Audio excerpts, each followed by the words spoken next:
Welcome back ஃபோக்ஸ். நான் உங்க host சக்தி. Squid game season 3 மாசா இல்ல மெஸ்ஸா? ஸோ ஃபைனலா வந்து பாத்தீங்க அப்படின்னா ஸ்குவிட் கேம் சீசன் 3 நெட்ஃபிளிக்ஸ் வந்து ஜூன் 27க்கு ரிலீஸ் பண்ணாங்க. கண்டிப்பா எல்லாரும் பார்த்திருப்பீங்க அப்படின்னு நினைக்கிறேன். பார்க்காதவங்களுக்கு இந்த ஸ்குவிட் கேம் சீசன் 3 பார்க்கலாமா வேணாமா, ஓவராலா இந்த ஸ்குவிட் கேம் சீசன் 3 அப்படிங்கிறது எப்படி இருந்துச்சு, இது வந்து பெர்ஃபெக்ட் எண்டிங்கா இல்ல சொதப்பிட்டாங்களா அப்படிங்கறத பத்திலாம் மொத்தமா இந்த வீடியோல டீடைல்டா பார்ப்போம். ஸோ இந்த சீசன் 3 அப்படிங்கிறது எங்க ஸ்டார்ட் ஆகுது அப்படின்னா சீசன் 2ஓட எண்ட்ல இந்த கேமை ஸ்டாப் பண்ணலாம் அப்படின்னு சொல்லிட்டு கீஹுன் அவர் கூட சில பேரை சேர்த்துக்கிட்டு ஃப்ரண்ட்மேனை தேடி போயிருப்பாரு. ஆனா அவங்க கூடிய ஃப்ரண்ட்மேன் வந்துட்டு நம்பர் 1 ப்ளே பண்ணி அவங்க பிளான் எல்லாம் தெரிஞ்சுக்கிட்டு அகைன் ஃப்ரண்ட்மேனா மாறி கீஹுனோட ஃப்ரெண்டான ஜாங் பைவா போட்டு தள்ளியிருப்பாரு. இதுக்கப்புறம் கீஹுன் என்ன பண்ண போறாரு அப்படிங்கிற மாதிரி தான் இந்த சீசன் 2ஓட எண்டிங் அப்படிங்கறத அமைச்சிருந்தாங்க. சீசன் 3ல வந்து கீஹுன் அவருடைய ஃப்ரெண்டோட டெத்தையும் அவரால் தான் மற்ற பிளேயர்ஸும் இறந்து போனாங்க அப்படிங்கிற அந்த கில்ட்டையும் எப்படி ஹேண்டில் பண்றாரு. அண்ட் பிளேயர் 388 புல்லட்ஸை எடுக்க வந்துட்டு திரும்ப போய் கொடுத்துருக்க மாட்டாரு. அது கீஹனுக்கு தெரிய வரும்போது அந்த கேமை எந்த அளவுக்கு பாதிக்குது அப்படிங்கிற மாதிரியும், பிளேயர் 222 ஆல்ரெடி பிரெக்னெண்டா இருந்திருப்பாங்க. அவங்க அடுத்தடுத்த கேம்ஸ்ல எந்த மாதிரி சர்வை பண்ண போறாங்க, சர்வை பண்ணுவாங்களா மாட்டாங்களா, அவங்களுக்கு கேம்ல பாதியிலேயே பேபி பிறந்துருமா, பிளேயர் 149 அண்ட் அவங்க சன் அவங்க ரெண்டு பேத்துக்குள்ள இருக்கிற அந்த ரிலேஷன்ஷிப் எந்த மாதிரி எமோஷனலா மாறப்போகுது, அண்ட் இந்த ஸ்குவிட் கேமோட ஃபைனல் லிஸ்டா யார் யார் இருக்க போறாங்க, ஃபைனலா யாரு வின் பண்ணுவாங்க அப்படிங்கிற மாதிரி ரொம்ப ட்விஸ்டடா இன்ட்ரெஸ்டிங்கா இந்த சீசன் 3 வந்து கொடுத்திருக்காங்க. சோ இந்த ஸ்குவிட் கேம் சீசன் 3யோட பாசிட்டிவ்ஸ் அப்படின்னு பார்த்தோம் அப்படின்னா சீசன் 3ல ஆக்ட் பண்ணவங்களோட பெர்ஃபார்மன்ஸை பத்தி சொல்லி ஆகணும். கியூனா ஆக்ட் பண்ண ஆக்டரா இருக்கட்டும், ஃப்ரண்ட்மேனா ஆக்ட் பண்ண ஆக்டரா இருக்கட்டும், அந்த பிளேயர்ஸ்ல பிளேயர் 120, 149, 222, 333, 124, மின்சு இவங்களுடைய பெர்ஃபார்மன்ஸ் எல்லாமே ரொம்பவே சூப்பரா இருந்துச்சு. எந்த இடத்துலயுமே அவங்களுடைய ஆக்டிங் அப்படிங்கிறது ஃபேக்கா தெரியவே இல்லை. அதை தாண்டி அந்த கேங்ஸ்டரோட assistant soldier 11 and player 246 detective இவங்களுடைய பெர்ஃபார்மன்ஸுமே ரொம்பவே சூப்பரா இருந்துச்சு. ஸோ இந்த சீசன் 3ல அவங்களுக்கு கொடுக்கப்பட்ட அந்த கேரக்டரை அவங்க வந்துட்டு ரொம்பவே சூப்பரா நடிச்சு கொடுத்துருக்காங்க.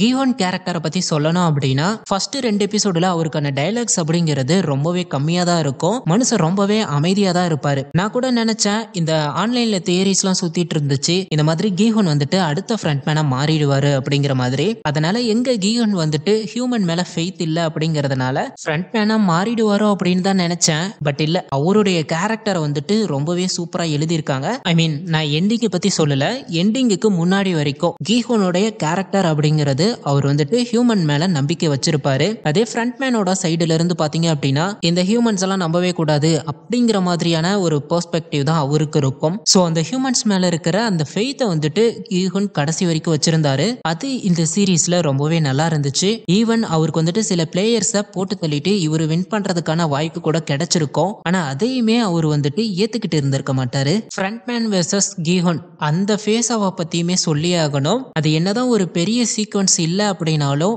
அந்த 2 மினிட் சீக்வன்ஸா இருந்தாலும் ரொம்பவே சூப்பரா இருந்துச்சு. அதை தாண்டி hide and seek, jump rope, sky squid game அப்படிங்கிற மாதிரி இந்த சீசன்ல ஒரு 3 புது கேம்ஸை வந்துட்டு இன்ட்ரோடியூஸ் பண்ணி இருந்தாங்க. எல்லாமே ரொம்ப கிரியேட்டிவாவும் ப்ரூட்டலாவும் இருந்துச்சு. பாக்குறதுக்கு நல்லா இருந்துச்சு. எப்படிதான் இந்த கேம்ஸ் எல்லாம் இந்த டைரக்டர் வந்துட்டு யோசிச்சாரு அப்படின்னு தெரியல. அதுக்கேத்த மாதிரி அந்த மியூசிக் அண்ட் சவுண்ட் எஃபெக்ட்டுமே ரொம்பவே சூப்பரா இருந்துச்சு. போன சீசன்லயே அந்த மிங்கிள் கேமுக்கான சாங் வந்துட்டு ரொம்ப ஃபேமஸ் ஆச்சு. அதே மாதிரியான சாங்ஸ் இந்த சீசன்ல பெருசா எங்கேயும் வைக்கல அப்படின்னாலும் சின்ன சின்ன மியூசிக்ஸ் இருக்கும், அதெல்லாம் ரொம்பவே சூப்பரா இருந்துச்சு. அண்ட் அந்த கேம்ஸ்க்கு ஏத்த மாதிரியான அந்த சினிமாட்டோகிராஃபி, அந்த செட் டிசைன்ஸ், லைட்டிங் எல்லாமே சூப்பரா பெர்ஃபெக்ட்டா இருந்துச்சு அப்படின்னு தான் சொல்லணும். அடுத்து இந்த சீசனோட நெகட்டிவ்ஸ் பத்தி பார்ப்போம். நெகட்டிவ்ஸ் அப்படின்னு பார்க்கும்போது இந்த சீசனோட எண்டிங், இந்த சீசன் என்னதான் ரொம்ப ஃபன்னாவும் என்டர்டைன்மெண்டா இருந்தாலும் அந்த எண்டிங் அப்படிங்கிறது டிசப்பாயின்மெண்டான எண்டிங் தான். இன்னமுமே அந்த எண்டிங்ல வந்து இவங்க கான்சென்ட்ரேட் பண்ணி பெட்டரா கொடுத்திருந்திருக்கலாம். அதே மாதிரி இந்த சீசனோட ரைட்டிங்கை பொறுத்த வரைக்கும் ரொம்பவே வீக்கான ரைட்டிங் தான். கேரக்டர் டெவலப்மெண்ட் அப்படிங்கிறது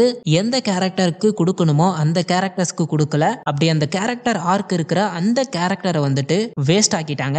எக்ஸாம்பிளுக்கு சொல்லணும் அப்படின்னா டிடெக்டிவோட கேரக்டரா இருக்கட்டும், பிளேயர் 246ஓட கேரக்டரா இருக்கட்டும், சோல்ஜர் 11 இவங்களுடைய கேரக்டருக்கெல்லாம் அந்த கேரக்டர் ஆர்க் அப்படிங்கிறது ரொம்பவே சூப்பரா கொடுத்திருந்தாங்க. பட் அவங்களுக்கான எண்டிங் அப்படிங்கும் போது அது அந்த அளவுக்கு பெர்ஃபெக்ட்டா அவங்க எழுதல அப்படின்னு தான் சொல்லணும். சிம்பிளா சொல்லணும் அப்படின்னா இந்த கேரக்டர்ஸ் எல்லாம் வேஸ்ட் பண்ணிட்டாங்க. அதே மாதிரி இந்த சீசன்ல நிறைய ப்ரெடிக்டபிள் ட்விஸ்ட் இருக்கு, நம்ம எதிர்பார்க்காத ட்விஸ்டும் இருக்கு. அதை தாண்டி சிஜிஐ அங்கங்க கொஞ்சம் விசிறு தட்டதான் செய்யுது. எஸ்பெஷலி அந்த பேபி அது கம்ப்ளீட்டாவே சிஜிஐ தான். ஒரு சில சீன்ஸ்ல பாக்குறதுக்கு மெழுகு பொம்மை மாதிரி அப்படியே இருக்கு. நெகட்டிவ் பத்தி சொல்லும்போது இதை பத்தி பேசாம இருக்க முடியாது. ஃபைனலிஸ்ட். ஸோ ஃபைனலிஸ்ட்ல வந்துட்டு மொத்தமா 9 பிளேயர்ஸ் இருக்க போறாங்க. அப்படிங்கும் போது அந்த 9 பிளேயர்ஸும் நமக்கு தெரிஞ்ச பிளேயர்ஸ், ஆல்ரெடி அந்த பிளேயர்ஸ்க்கு இம்பார்ட்டன்ட் கொடுத்த பிளேயர்ஸா உள்ள இறக்கிருந்தாங்க அப்படின்னா ரொம்பவே சூப்பரா இருந்திருக்கும். அதை விட்டுட்டு அந்த கேம்ல யாருனே தெரியாத ஒரு 4 பேரை வந்துட்டு ஃபைனலிஸ்டா இறக்கி விட்டுருப்பாங்க. Obviously we don't care about these guys. இவெல்லாம் தோத்தாலும் ஒன்றும் இல்லை அப்படிங்கிற மாதிரியான ஃபீலை தான் நமக்கு கொடுக்கும். அதுக்கு பதிலா இந்த பிளேயர் 120, 222, 149, 7 இந்த பிளேயர்ஸ்ல சில பேரை ஃபைனலிஸ்டா கொண்டு வந்திருந்திருக்கலாம். அப்படி கொண்டு வந்திருந்தாங்க அப்படின்னா இன்னும் கொஞ்சம் இமோஷனலா இருந்திருக்கும். அண்ட் அந்த ஃபைனல் கேம் அப்படிங்கிறதுமே கொஞ்சம் ஸ்கில் பேஸ்டு கேம்ஸா வச்சிருந்திருக்கலாம். டெமோக்ராசி, சீட்டு குலுக்கி போடுறது அப்படின்னு எல்லாம் சொல்லி காமெடி பண்ணி வச்சிருந்தாங்க. அண்ட் இந்த சீசன்ல டோட்டலா வந்து பாத்தீங்க அப்படின்னா 6 எபிசோட்ஸ் இருக்கு. அந்த 6 எபிசோடோட எண்டிங் அப்படிங்கறத ஒரு ஸ்ட்ரக்சரா முடிச்சிருக்க மாட்டாங்க. 3rd எபிசோடுல அந்த ஜம்ப் ரோப் கேம் நடந்துட்டு இருக்கும், அதுலயே அப்படியே பாதியிலே கட் பண்ணி அடுத்த எபிசோடு கொடுத்திருப்பாங்க. சோ இது ஒரு பெரிய நெகட்டிவா இல்ல அப்படின்னாலும் ஜஸ்ட் எனக்கு ஃபீல் ஆனிச்சு. அதே மாதிரி இன்னும் ஒரு எபிசோட ஆட் பண்ணி இன்னும் கொஞ்சம் அந்த எண்டிங்க பெட்டரா முடிச்சிருந்திருக்கலாம். லைக் ஜுன்ஹோ அண்ட் இன்ஹோ இவங்க 2 பேத்துக்குள்ள வந்து பாத்தீங்க அப்படின்னா இந்த சீசன் 1ஓட ஆரம்பத்துல இருந்தே ஜுன்ஹோ வந்துட்டு இன்ஹோவை தேடிட்டு இருப்பாரு. அதாவது அந்த டிடெக்டிவ் வந்துட்டு அவருடைய பிரதரான ஃப்ரண்ட்மேனை தேடிக்கிட்டே இருப்பாரு. சீசன் 1, 2, 3 வரைக்குமே கடைசி வரைக்கும் அவங்க 2 பேருக்குமான அந்த மீட் அப் அப்படிங்கறத காமிக்கவே இல்லை. என்னதான் அவங்க 2 பேரும் பாத்துக்கிட்டாலும் இது ஒரு சின்ன சீக்வன்ஸாவே முடிச்சிட்டாங்க. என்னைய கேட்டா இன்னும் கொஞ்சம் பொறுமையாவே முடிச்சிருந்திருக்கலாம். இதை தாண்டி நெகட்டிவ்ஸ் அப்படின்னு சொல்றதுக்கு பெருசா எதுவும் இல்ல. சோ இந்த சீசன் வந்து பாத்தீங்க அப்படின்னா ஃபாஸ்ட் பேஸ்டா இருக்கு. இடையில அந்த 3rd எபிசோடுல பாதி எபிசோட்ஸ் மட்டும் கொஞ்சம் கான்வர்சேஷனலா போயிருக்கும். அதை தாண்டி அந்த எபிசோட்லயே அந்த ஜம்ப் ரோப் அப்படிங்கிற அந்த கேமை இன்ட்ரோடியூஸ் பண்ணி அதையுமே ரொம்ப எங்கேஜிங்கா கொடுத்திருந்தாங்க. இதுல போரிங்கா போன எபிசோடு அப்படின்னா அந்த 2nd எபிசோடு கொஞ்சம் போரிங்னு சொல்ல முடியாது. பட் ஃபுல்லா அந்த ஹைட் அண்ட் சிக் கேம் குள்ளேயே இருந்ததுனால மொத்த கேரக்டர்ஸை நம்மளால பார்க்க முடியல.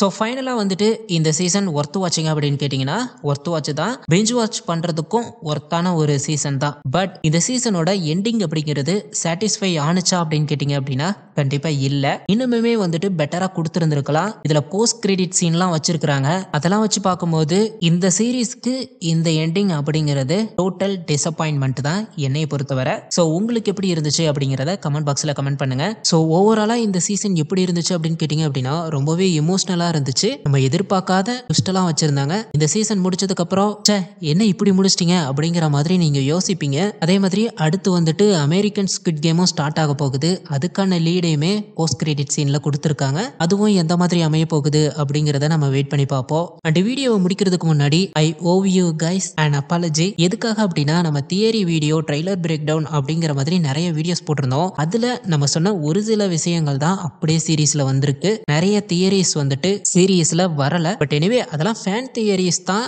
இருந்தாலும் நான் மென்ஷன் பண்ணதுனால இன்னும் நிறைய ஹைப் ஆயிருந்திருப்பீங்க. அதுக்காக ஐ எம் சாரி. ஸோ அடுத்து எண்டிங் எக்ஸ்பிளனேஷன் வீடியோல நான் உங்களை பார்க்குறேன். தேங்க்யூ.